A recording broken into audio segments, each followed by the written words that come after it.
It's Wednesday, June 11th. In the headlines, 27 new operating theatres being built in hospitals across the island. In business news, National Commercial Bank rolls out audio-guided ABMs for visually impaired. Regionally, the Caribbean Development Bank and the CAF sign a landmark agreement to boost Caribbean development. And in sports, Reggae Boys win 3-0 against Guatemala. This is the news on PBC Jamaica. I'm Simone Absalom Gale.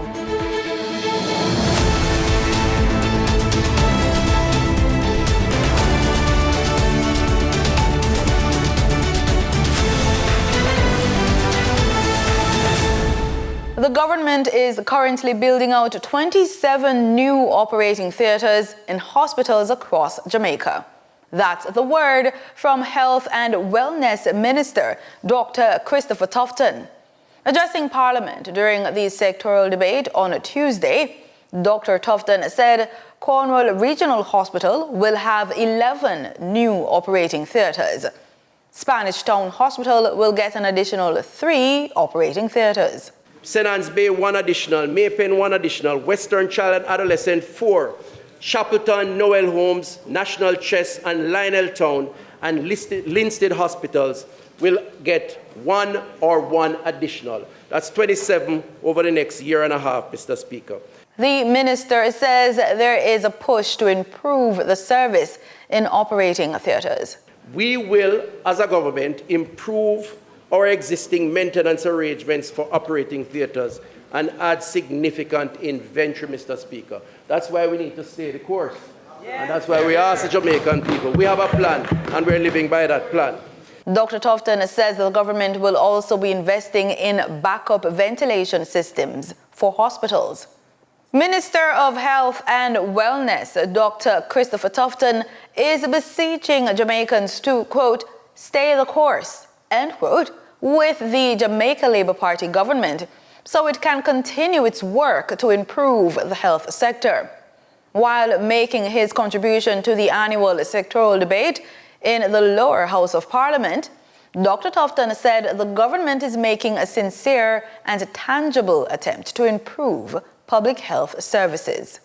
The Health and Wellness Minister based his arguments in the context of where the health system was in 2015, where it is now after 9 years of government, and the vision and plans for the future. Back in 2016-17, the budget for capital projects in health was 1.88 billion, while the staffing budget was 31.12 billion. This year, 25-26, health's budget for capital projects is up to 10.18 billion, a mere 5-fold increase from 2015 and from the 6.9 billion in the last financial year.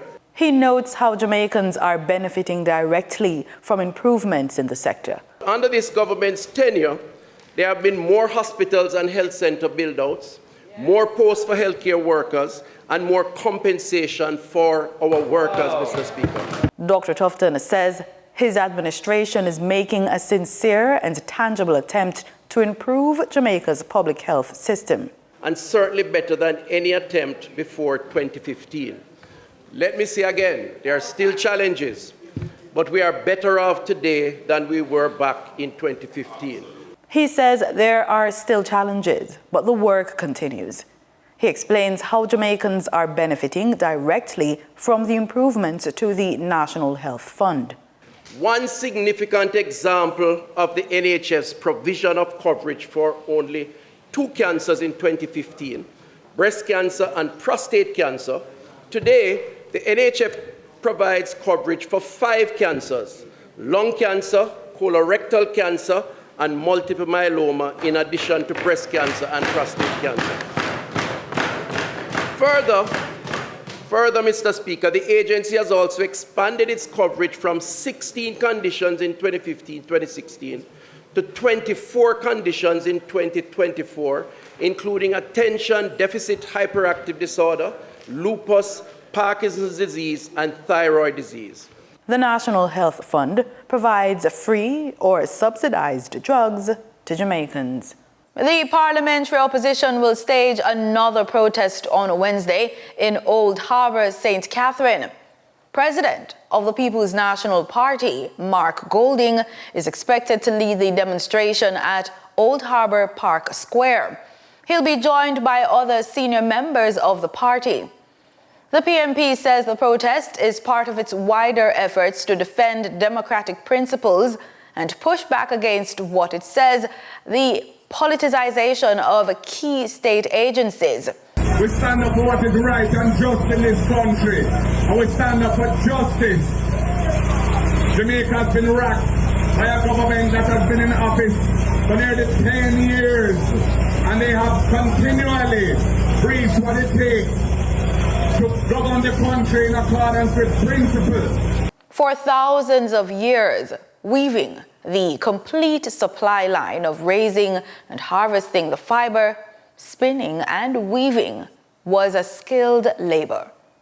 While young weavers are an increasingly rare sight these days in Jamaica, Shane Miller of Newmarket in St. Elizabeth is breathing new life into this age-old skill.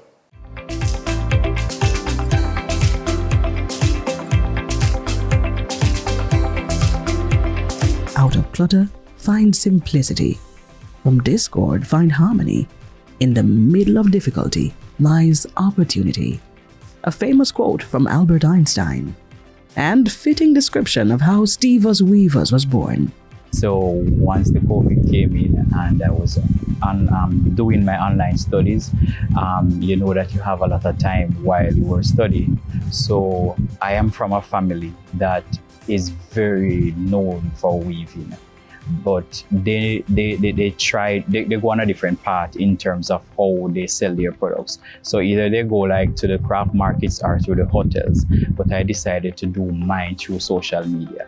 So that's where I venture out into weaving. The products weaved range from functional decor to storage items and even fashion. So my tagline is crafting your curiosity, which simply means that you come with your idea, your thought and your style, and I will weave anything for you. So the products are like basket, baby bassinet, trays, handbags, laundry basket, mats, bowls in different styles, shapes and patterns. A trained chemistry teacher, Shane's studies added a unique flair to his designs. In terms of the colors that make the pattern of the products, those are from dyes. And my chemistry knowledge really enhanced that aspect of it, where I mix the dyes with like aluminum sulfate and vinegar, which is ethanoic acid, and all of those things to get the pretty colors that you're seeing in the products. So that aspect of chemistry really helped me in the business wise. It has enhanced my knowledge so that, you know, I can go there and present myself. When asked about the journey thus far, this is what he had to say. It has been a good one, you know. It has been a good one. It has more advantages than disadvantages to it. So good, he won $400,000 in the pitch competition on the St. Elizabeth leg of the 2025 MSME Business Roadshow, put on by the Ministry of Industry, Investment and Commerce. It was a really good one, a very exciting one. I asked for the amount that I want, and it's for Amazon, to launch on Amazon. So I was approved to be a seller on Amazon. So it would help me to launch my products on Amazon. A man on a mission, Shane is also the winner of the 2023 Prime Minister's Youth Award in Entrepreneurship and the 2024 King's Trust Global Youth Achiever Award for the Caribbean. So anything that can elevate my business, because I realize that it is a very unique thing that I'm doing. So I try to highlight my business with anything possible. As for the future of Steve's Weavers, well, I want to open like stores like in resort areas, and I want to be on most of the platforms like Etsy, Amazon, as I mentioned previously, and just to have my own website, have more persons working with me so that I can do mass production. A young man taking the creative path not often traveled by his peers, Shane Miller is not just weaving products, he's crafting a legacy. Time now for the Business Report with Denise Williams.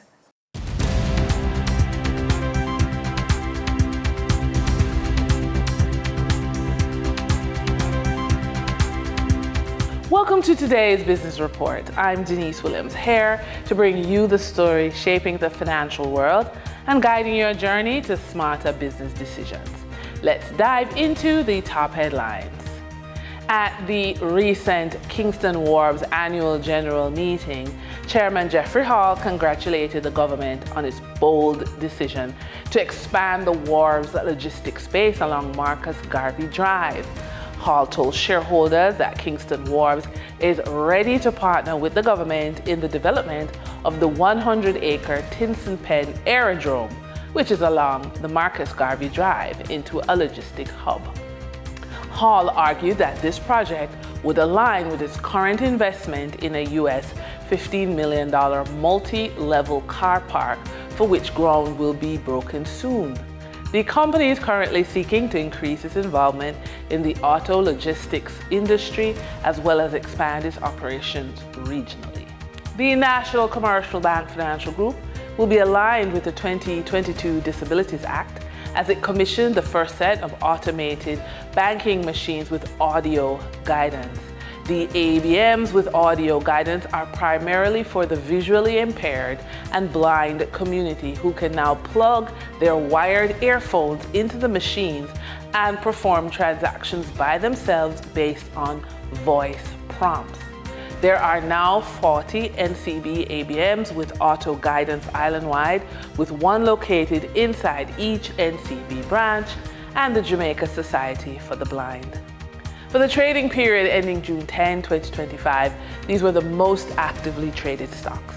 Local hardware firm Lumber Depot Limited with 1,600,500 units traded, representing 12.16% of market sales volume.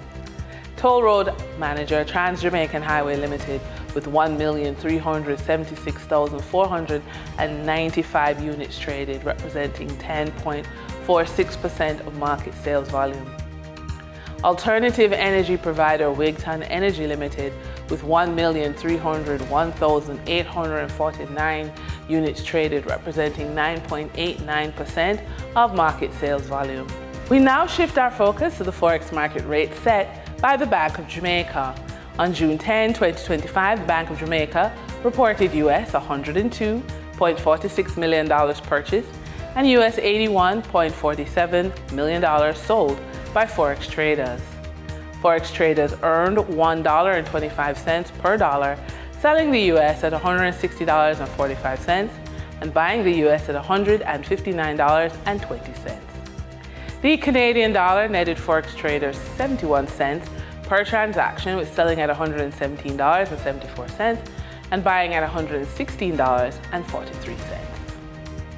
The British pound yielded Forex traders $4.11 in profit, with selling at $215.21 and buying at $211.10. For our credit report tip of the day, you are not preparing for retirement. You're designing your legacy. The next 15 years are your opportunity to build a lifestyle that protects your health, grows your wealth, and creates income that outlives your work. Your credit score isn't just about loans or interest rates. It's a strategic tool to access wellness coverage, fund income-producing opportunities, and take command of your financial future. It's not about slowing down. It's about stepping into ownership of your retirement plan with purpose and precision. When you're building something from nothing, as a professional woman, rebuilding your finances after the age of 45, especially while managing health issues, isn't about starting over. It's about starting smarter. You have experience, resilience, and perspective on your side. Now it's time to put those to work. Whether you're dealing with reduced income, rising medical costs, or just trying to regain momentum, the key is to take focused, consistent action. Here's your roadmap for consideration. Rent out a room or workspace. You can list extra space on Airbnb, Neighbor.com, or Peerspace, depending on your local regulations. Or every month apply for grants. You can start with Hello Alice, grants.gov, or local Chamber of Commerce listings. Also apply for minority-owned business certifications. You can register with the Small Business Office and seek pathways to get certified through the government's procurement portal. And that wraps up today's business report. I'm Denise Williams, reminding you that every financial decision is a step toward your future. Until next time, stay focused, stay informed, and keep striving for success. Thanks, Denise. In regional news, the Caribbean Development Bank, CDB, has signed a new partnership agreement with the Development Bank of Latin America and the Caribbean to strengthen cooperation in key areas of regional development. The Memorandum of Understanding was signed on Tuesday at the CDB's 55th annual meeting in Brazil. The agreement aims to boost collaboration in several sectors, including food, water, energy and security, resilient infrastructure, climate action, private sector development, and digital transformation. CDB Vice President of Operations, Dr. Isaac Solomon, described the MOU as a commitment to the people of the Caribbean, saying it provides a platform to scale up financing and deliver more coordinated solutions to urgent challenges facing the region. CAF Vice President for the Private Sector, Antonio Silveira, also welcomed the move, saying the two institutions are aligning their resources to accelerate priority investments across the Caribbean. The partnership will also support joint operations, technical assistance, post-disaster recovery, and financing for small and medium-sized enterprises. Officials say the new alliance will help both institutions respond faster and more flexibly to the region's development needs, while supporting national priorities and the United Nations Sustainable Development Goals. Antigua and Barbuda has co-hosted a high-level forum on the sidelines of the ongoing United Nations Ocean Conference in France. Blue Economy Minister Anthony Smith Jr. is leading the country's delegation to the event, as the Twin Island state is again on the global front lines of sustainability. Philana Johnson reports. Policymakers, industry leaders, and investors gathered at Blueprints for the Future Marine Spatial Planning, Financing, Ocean Data-Driven Decision-Making and Global Cooperation on Monday. The side event held at the 2025 United Nations Ocean Conference in France served as a space for shaping international collaboration on the blue economy. Blue Economy Minister Honorable Anthony Smith Jr. has hailed the event as a turning point for the entire Caribbean. The main highlight of the event was the upcoming China-Caribbean Marine Cooperation Center, CCMCC, which will be based in Antigua and Barbuda. Minister Smith commended the efforts of Antigua and Barbuda's lead on blue economy affairs, Ambassador Dean Jonas and Dr. Ten Chin of China's National Ocean Technology Center in securing support for the establishment of the CCMCC. The government says the historic project, rooted in the UN Sustainable Development Goals, will position our nation as a regional hub for cutting-edge marine research, sustainable fisheries, blue finance, and ocean technology exchange.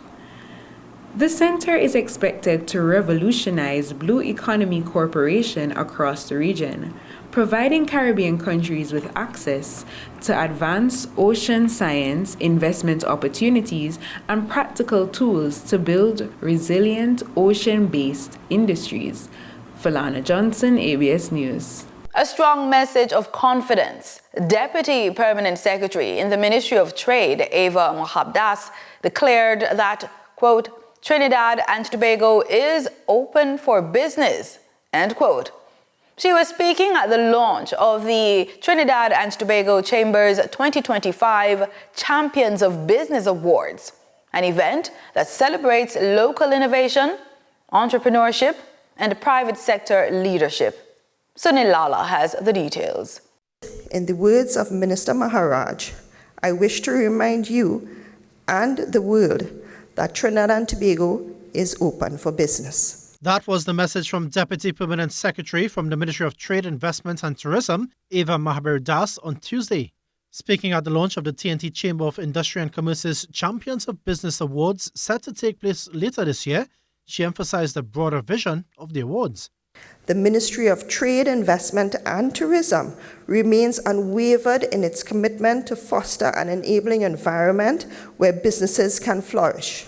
Together, we can unlock new frontiers of opportunity and ensure that Trinidad and Tobago stands tall, not only as a hub of innovation and excellence, but as a nation proudly exporting its talent, products, and entrepreneurial spirit to the world. She lauded the Chamber's efforts in bringing about its 20th Champions of Business event, which she said continues to acknowledge, develop, and inspire the local business community. The Champions of Business 2025 is more than a celebration. It is a call to action, a call for businesses to rise and lead with purpose, a call for continued partnership between the private sector and the government to drive a shared vision of sustainable growth and prosperity. The Chamber unveiled this year's theme, which is Building Legacies, and its president, Sonji Pierre Chase, said it sets the tone to celebrate TNT's business leaders. We would embark on an extraordinary journey in innovation at our highly anticipated Champions of Business Gala in November of 2025. Join us in honoring the visionaries who are revolutionizing our nation's business landscape and continue to build legacies that inspire new and upcoming businesses. The Chamber also reminded that all businesses in Trinidad and Tobago, regardless of Chamber membership, are eligible to be nominated, and anyone, including members of the public, is encouraged to submit their nominations. Meanwhile, Chair of the Champions of Business Awards Committee and past Chamber President Kiran Miraj said there were discussions about extending the event beyond the 7 traditional categories. We have discussed other categories, but we don't think we're quite ready. Whenever the Chamber introduces a category, we have to remember that there's a lot of constant research. I mean, Vashti Gayadeen is very versed in this area as our CEO, but there's a constant monitoring and research of what is happening in the business sector. The Champions of Business Gala takes place on November 13th at the Hyatt Regency Hotel. Sonolala, TTT News. In sports, we kick off our report with football. The Reggae Boys secured an exciting victory at the National Stadium on Tuesday, defeating Guatemala 3-0 to finish top of Group E in the second round of CONCACAF World Cup qualifying. Jamaica broke the deadlock in the 8th minute when Leon Bailey's cross found debutant John Russell, whose powerful header gave goalkeeper Nicholas Hagan no chance. With a 1-0 lead, the momentum remained with the home side. In the 38th minute, Demarai Gray earned a penalty after being brought down by Eric Limas. Although Bailey's spot kick was initially saved by Hagan, Warner Brown pounced on the rebound to score his 3rd goal in just 6 international appearances. After the break, the Reggae Boys took some time to regain their rhythm, but it was Brown again who reignited the crowd, finding the net in the 73rd minute to seal the comfortable win. Jamaica now awaits their next opponents to be revealed at Thursday's final round draw. And that's the news on PBCJ. You can follow us on our social media platforms at PBCJamaica. Thanks for watching.